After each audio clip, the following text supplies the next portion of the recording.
작년 9월, 지난 8월, 그리고 세 번째 어류 탐사입니다.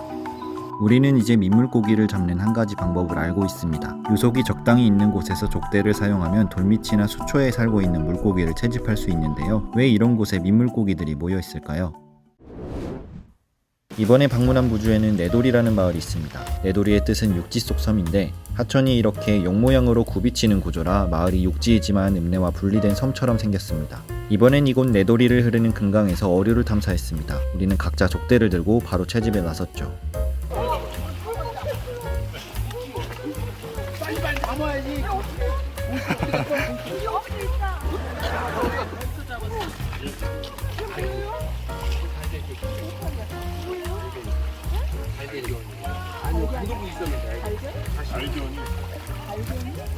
민물고기를 채집하기 위한 손쉬운 방법 중 하나는 먼저 유속이 있는 얕은 물가에 자갈이나 바위를 찾는 겁니다. 그리고 족대를 이용해 돌이나 수초 틈에 있는 물고기를 잡아내죠. 그런데 여기서 생기는 한 가지 궁금증이 있습니다. 왜 이런 곳에는 민물고기들이 많이 모여 있을까요? 그건 바로 여울이라고 부르는 구간의 특징 때문입니다. 하천의 낙차와 돌들의 좁은 틈 사이로 물이 빠르게 흘러떨어지는 이곳 여울. 여울은 물속에 풍부한 산소를 불어넣어주는 역할을 합니다. 그리고 여울이 있는 얕은 물가는 햇빛이 바닥까지 충분히 비치는데요. 그래서 물고기들의 먹이가 되는 부착조류나 작은 수저곤충들이 아주 많습니다. 물론 꼭 민물고기들이 여울에만 사는 것은 아닙니다.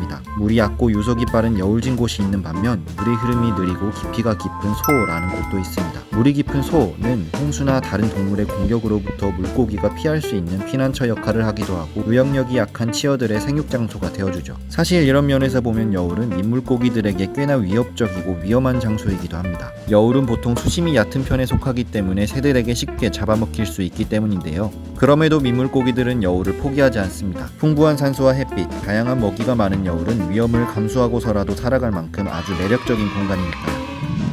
한편 여울은 서식 환경이 좋기 때문에 민물고기들의 좋은 산란 장소가 되기도 합니다. 여울의 유속은 산란과 부화에 꼭 필요한 존재이죠. 원래 물고기들이 이렇게 흐르는 물에서 물고기들이 제일 좋아하는 데는 여울목을 좋아해요. 그러니까 물이 이렇게 쭉 흘러나가는 데는 깨끗한 물이 막 지나가니까 물고기가 산란하려면 그 알이 꼭 유속을 받아야 돼요. 유속을. 그러니까 유속이 없으면 물고기 알이 썩어요. 그런데 저는 궁금했습니다. 여울의 수질 환경이 산란에 좋은 건 알겠는데 그럼 다양한 어류종들이 모여드는 이곳 여울에서 물고기들은 자신의 알을 어떻게 보호하는 걸까요? 어떤 종의 알은 또 어떤 종에게는 좋은 먹이가 되기 마련인데 말이죠. 우리는 감돌고기를 통해 한 가지 생존 비법을 알 수 있었습니다. 여기 적당히 이제 물도 이렇게 흐르는 여울 지역이고요. 그 다음에 이렇게 크지도 작지도 않은 이런 돌들이 겹겹이 포개 있고요.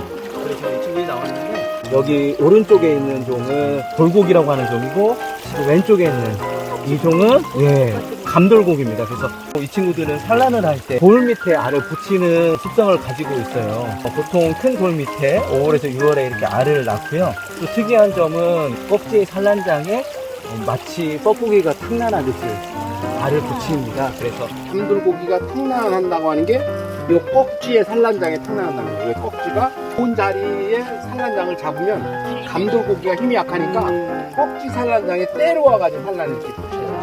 그 꺽지 산란장에 나면 꺽지는 그게 지 알인지 알고 열심히 돌봐요. 그럼 나중에 새끼까지 다 이렇게 돌고 물 받아들여.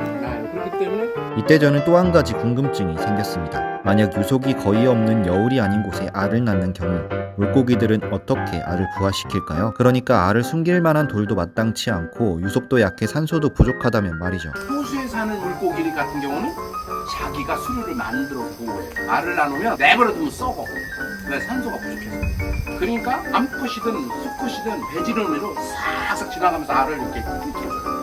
그렇지 않으면 다른 매체를 이용해요. 알을 보호하고 건강하게 성장시키기 위한 물고기들의 생존 비법 중 하나는 조개 같은 매체를 이용하는 겁니다. 그리고 우리는 지난달 납자루학과를 통해 그 예시를 살펴본 적이 있습니다. 4월에서 6월에 산란을 하는 납자루는 긴 산란관을 통해 조개의 출수공에 알을 낳습니다. 그럼 알은 조개의 입수공으로 들어온 신선한 물을 통해 산소를 공급받고 천적으로부터 보호도 받으면서 안전하게 자랄 수 있습니다. 그리고 치어가 부화하면 출수공으로 물이 빠져나갈 때 자연스럽게 조개 밖으로 나올 수 있게 되는 거죠. 오늘은 민물고기와 유속의 관계에 대해 몇 가지 궁금증을 해소해봤습니다. 해당 내용은 지난 9월 진행된 자연탐사 프로그램에서 들은 강의 내용을 바탕으로 한 것인데요. 더 자세한 내용이 궁금하신 분들은 직접 프로그램에 참여해보시길 추천드리겠습니다. 감돌고기는 특히 이렇게 우리가 우연하게 이렇게 같이 채집이 됐기 때문에 잘 다시 다른 곳으로 이렇게 놔두도록 하겠습니다. 아니, 들지 마시고.